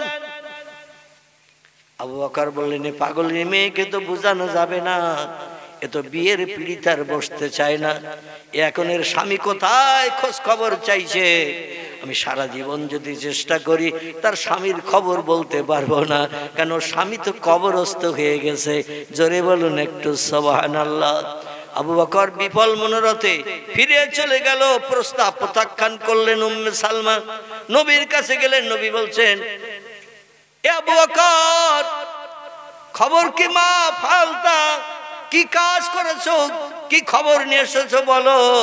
আবু বকর বলছে, ইয়া রাসূলুল্লাহ, আপনার কথা মোতাবেক প্রস্তাব দিলাম, কিন্তু মেয়েটা এমন পাগলিনী, পাগল হয়ে গেছে, দুনিয়ার কোনো পুরুষকেও পর্যন্ত চেনে না, আর বিয়ের চিন্তা ভাবনা তার মগজে নাই। সম্মতি না থাকলে তো বিয়ে হয় না, ওর বিয়ের কোনো চিন্তা ভাবনা নাই, বরং উল্টে প্রস্তাব রাখলো, আমার স্বামীর খবর যদি বলে দিতে পারো কোথায় আছে আমি বড় খুশি হব, আমার স্বামীর খবরটা বলো। আবু বকর বললেন, সে তো কবরস্থ হয়ে গেছে, শহীদ হয়েছে যুদ্ধের মাঠে, কবর দেয়া হয়ে গেছে, স্বামীর খবর তো আমি জিন্দাবস্থায় আর দিতে পারবো না, এই জন্য আমি ফিরে চলে এসেছি। রাসূল বলেন, আবু বকর, আমার বয়সের থেকে তোমার 2 বছর বয়স কম। ক বছর? তোমার 2 বছর বয়স আমার বয়সের থেকে কম, আমি বৃদ্ধ বুড়ো হয়ে গেছি, তুমিও বুড়ো হয়ে গেছো। উম্মে সালমার সুন্দরী যুবতী নারী, মদিনার 5টা সুন্দরী মেয়ের ভিতরে উম্মে সালমাও একটা সুন্দরী মেয়ে, তোমার মতো বুড়ো মানুষ পছন্দ করেনি বলে প্রস্তাব প্রত্যাখ্যান করে দিয়েছে। এজন্য আমার প্রিয় সাহাবী, মহব্বতের সাহাবী খত্তবের বেটা ওমরকে পাঠিয়ে দেখি। বীর যোদ্ধা ওমরের নাম কম বেশি সকলে জানে, আল্লাহ তার সংসার জীবনকে সুখে চালায়, ওমরের অর্থ সম্পদ আছে, ওমর যে প্রস্তাব দিলে অভাবী নারীটা নিশ্চয়ই প্রস্তাব কবুল করবে। ওমরকে বলেন, ইয়া ওমর, এ ওমর তুমি যাও। হযরত ওমর রাদিয়াল্লাহু চলে আসলেন, খুঁজে খুঁজে রাস্তায় উম্মে সালমারে পেলেন, বাড়ি ঘরে আর থাকেন না। সালাম দিলেন, সালামের প্রত্যুত্তর উম্মে সালমা দিলেন, দিয়ে বললেন, মান আনতা মা ইসমুকা, কে আপনি, আপনার পরিচয় কি? উনি বলেন, আনা ওমর বিন খাত্তাব, আমি খাত্তাবের বেটা ওমর। বলছে, কি খবর, কি জন্য এসেছেন? বলে, আল্লাহর পয়গম্বর পাঠিয়ে দিয়েছেন জীবনের দুঃখ দুর্দশা অভাব নিবারণের জন্য আপনাকে আমি বিয়ের প্রস্তাব নিয়ে এসেছি। জীবনের সব সমস্যার সমাধান মরণের দিন পর্যন্ত আমি দায়িত্ব নিলাম করব, আপনার কোনো অভাব রাখবো না। আমার প্রস্তাবে রাজি হয়ে যান, বিয়ের পিড়িতে বসতে রাজি হয়ে যান। হযরতে উম্মে সালমা বললেন, এ ওমর, নবীর প্রিয় সাহাবী, আমি বিয়ে আর করব না বলেই আল্লাহর কাছে পবিত্র রাত্রে দোয়া করেছিলাম, আল্লাহ আমার দোয়া কবুল করেছেন, স্বামীর মরণ যুদ্ধের মাঠে শহীদি মরণ করিয়েছেন। প্রস্তাব যেভাবে এনেছো নিয়ে ফিরে চলে যাও, এ প্রস্তাব এনে কোনো কাজ হবে না। ওমর চলে গেল, প্রিয় নবীর কাছে খবর দিল। আল্লাহ নবী বললেন, আমার 2 কন্যার স্বামী জিন্নুরাইন ওসমান গনি, মদিনার সব ধনীদের থেকে বড় ধনী যিনি, তিনি হলেন ওসমান বিন আফফান। এর মতো অর্থ সম্পদ ব্যবসা মদিনায় আর কারো ছিল না। ওসমান ধনী মানুষ, চেহারাও দেখতে সুন্দর, আচার ব্যবহার আখলাক খুব ভালো, এবং যুবক মানুষ। ওসমান নবীজির হাতে হাত দিয়ে কলেমা পড়েছিলেন 24 বছর বয়সে, যুবক অবস্থায়। জোরে বলুন একটু সুবহানাল্লাহ। ওসমানকে বলেন, ওসমান তুমি যাও, তুমি মদিনার ধনী ব্যক্তি, অর্থের অভাব নাই, মেয়েরা অর্থওয়ালা মানুষকে বেশি পছন্দ করে, ভবিষ্যৎ জীবনের সুখের আশায় তুমি প্রস্তাব দিলে নিশ্চয়ই ফেরত পাঠাবে না। ওসমান গনি যে প্রস্তাব দিলেন, হযরত উম্মে সালমা পূর্বে যে তথ্য দিয়েছিলেন ওসমানের কাছে একই তথ্য, আমি বিয়ে জীবন আর করব না বলে আল্লাহর কাছে ইবাদত বন্দেগী করে দোয়া চেয়েছিলাম, আল্লাহ আমার দোয়া কবুল করেছেন, আমার বিয়ের প্রস্তাব নিয়ে শোনা কাজ হবে না। জোরে বলুন একটু সুবহানাল্লাহ। ওসমান ফিরে গেল। আল্লাহ নবী বলেন, আলী জান্নাতের সর্দারিনী নারী যিনি, বিশ্ব সুন্দরী ফাতেমাকে তোমার সঙ্গে বিয়ে দিয়েছে, ও আলী প্রয়োজন নাই আমার ফাতেমার আর একটা সঙ্গী হয়ে আসুক, যা আসুক।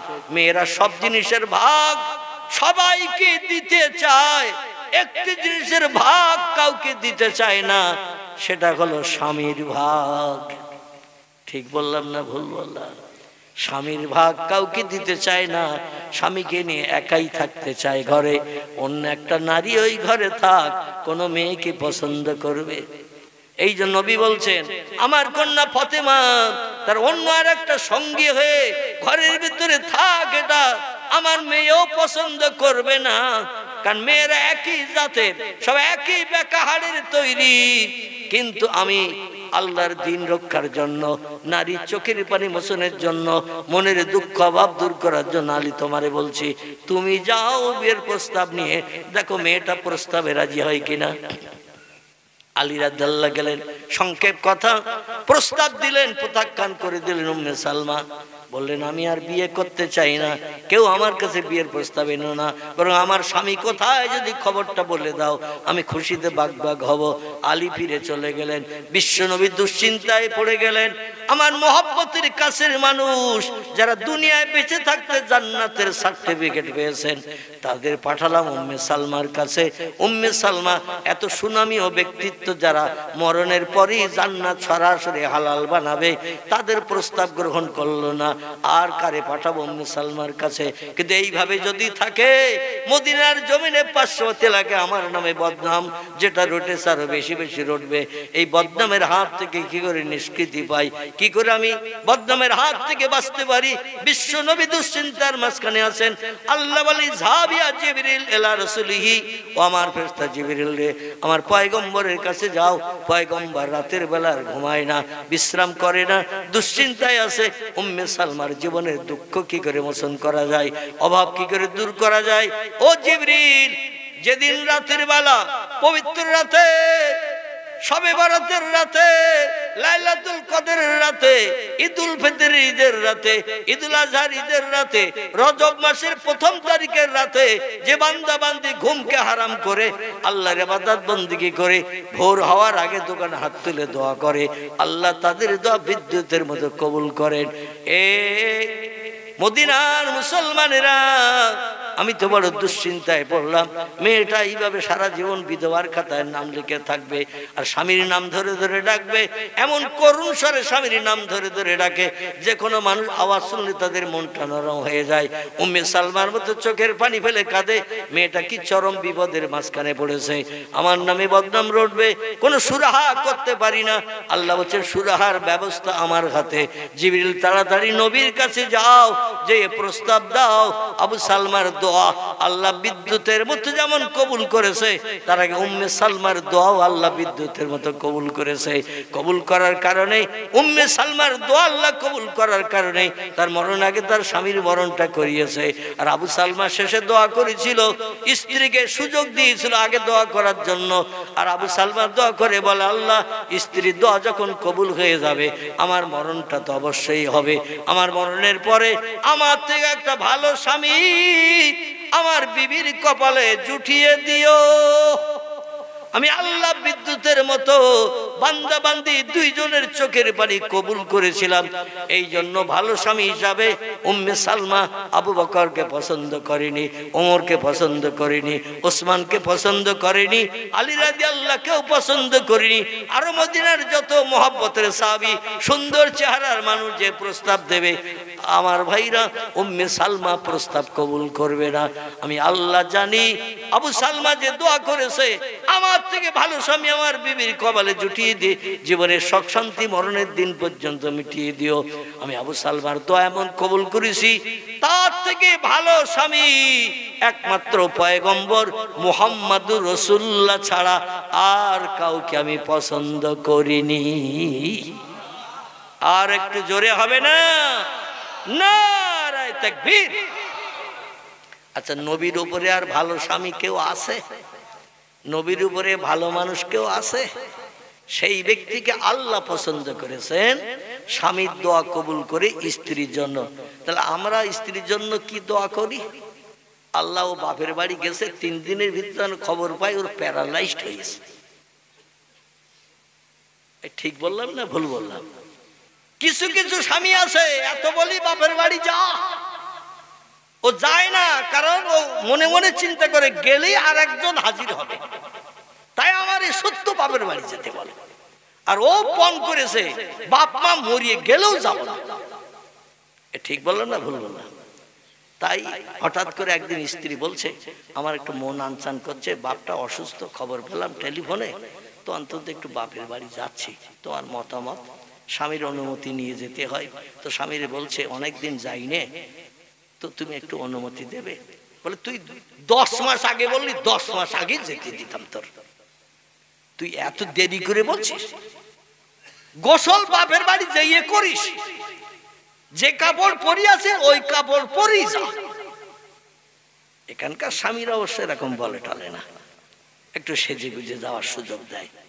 কারণ স্ত্রী যেই যাবে 3 দিনের ভিতরে আর যার সঙ্গে কথাবার্তা ইন্টু বিন্টু হয়ে আছে, রাতের বেলা মোবাইলে রোজ অ্যাকশন হয়, তারে বলে তোমারে ছাড়া আর বাঁচতে পারি না, আমার ঘুম হয় না।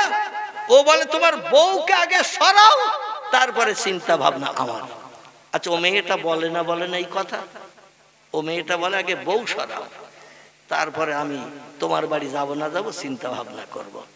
আমার ভাই তাই বলছে আল্লাহ, ও যখন আজকের বাপের বাড়ি যাওয়ার জন্য আমার কাছে অনুমতি চেয়েছে, আর আমি বললাম তুই এক্ষুনি যাও, কেন যে গোসল করিস কেন, যে কাপড় পরি আছে ওই কাপড় পরি যা, হয়তো তোর যেতে যেতে বাপ মারা যাবে। আমিও খবর শুনছিলাম পাড়ার একজনের কাছে খুব অসুস্থ, তোর শ্বশুর খুব অসুস্থ।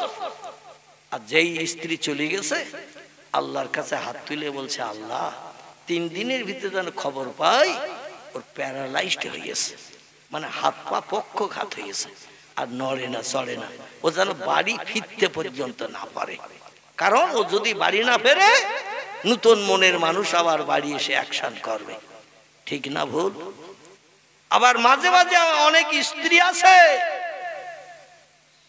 এরাও স্বামীর বিরুদ্ধে ওই রকম দোয়া করে। ঠিক বললাম না ভুল বললাম?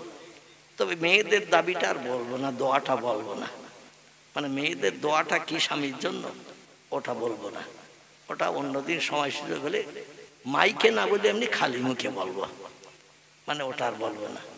মনে কম বেশি আপনারা জানেন মেয়েরা স্বামীর বিরুদ্ধে যখন অশান্তি হয় কি দোয়া করে।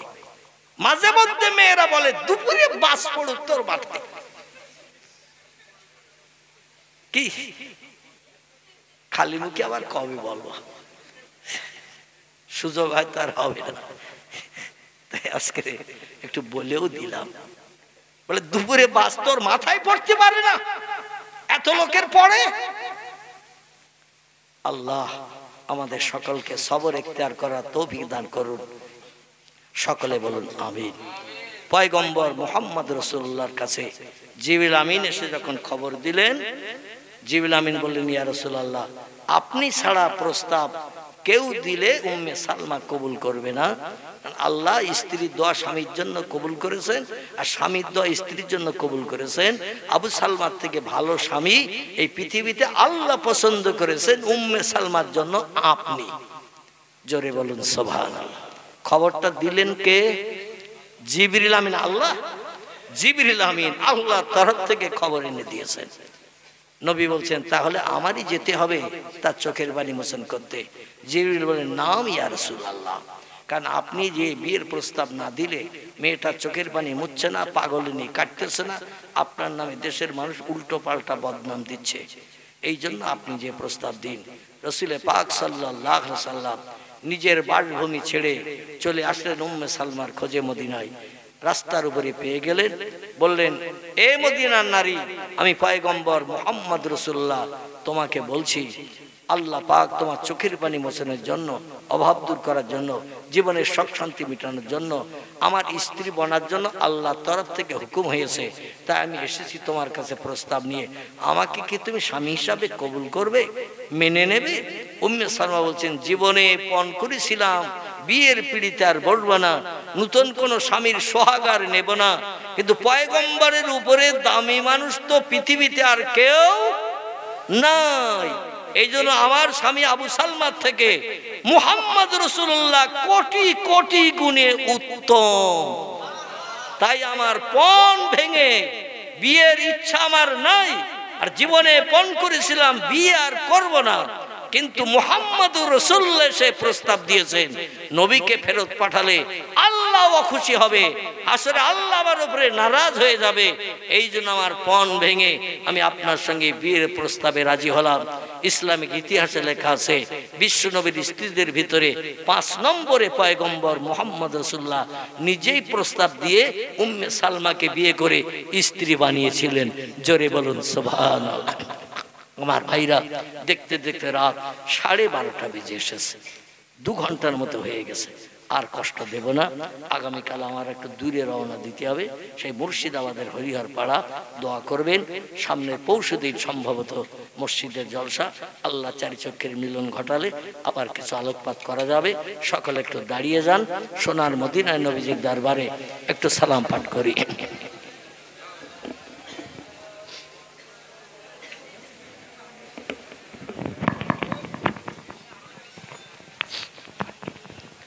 طلع البدر علينا من ثنيات البداء وجب الشكر علينا ما دعا لله داعي يا نبي سلام या रसूल सलाम या हबीब सलाम सलावतुल्लाह। नबीजीर अब्बा अब्दुल्लाह, रसूलुल्लाह अम्मा आमीना, हबीबिर दुदमा হালিমা, দয়ার নবীর রওজা মদিনা। ইয়া নবী সালাম ইয়া রাসূল সালাম ইয়া হাবিব সালাম সালাওয়াতুল্লাহ। নবী না হয়ে দুনিয়ায়, না হয়ে ফেরেশতা ও খোদার হয়েছি উম্মত আপনার। তার তরে সালাম লাখো বার। ইয়া নবী সালাম ইয়া রাসূল সালাম ইয়া হাবিব সালামুন আলাইকা সালাওয়াতুল্লাহ আলাইকা। সকলে বসে বলেন, ইয়া রাব্বি সাল্লাল্লাহু আলাইহি ওয়াসাল্লাম দামানা বাদা আলা নবিয়িকা খায়রে খালকি কুল্লিহিম। भेजाए रब मेरे दरुद सलाम बरगुजीदा नबी पर अपने मदम बलगल उला बिकमालिही कशफत दुजा बिजमालिही हसनत जमीओ खिसालिही सल्लु अलैहि व आलिही। ए ताबारुकटुक आछे तो नाकि हाँ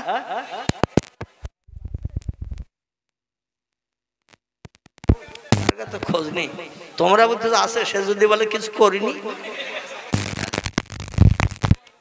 দোয়ার আগে তো অন্তত একটু বলতেই হয়